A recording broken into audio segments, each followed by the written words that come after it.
My mom was spiritual, but not a Christian.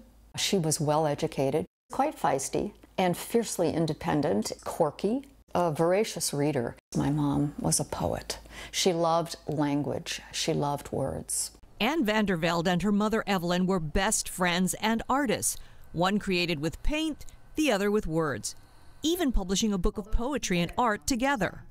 But as Evelyn's memory faded, she repeated herself, forgot things, and then started to lose her words. Sometimes she'd just sort of shake her fist a little bit, or she'd purse her lips, and she knew she was fighting for certain words. I tried really hard to be as patient as I could. Karen Clay is a social worker at UW Medicine and meets daily with families whose loved ones have dementia or memory loss. People with dementia will be having a range of emotions too, and we,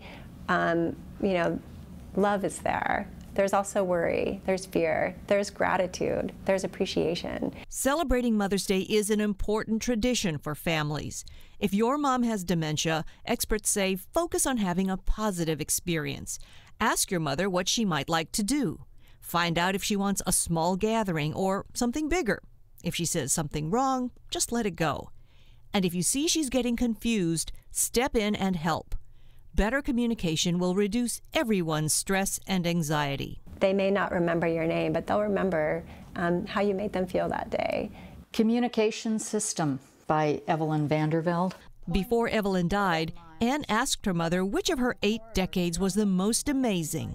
And she just smiled at me and she said, "The last."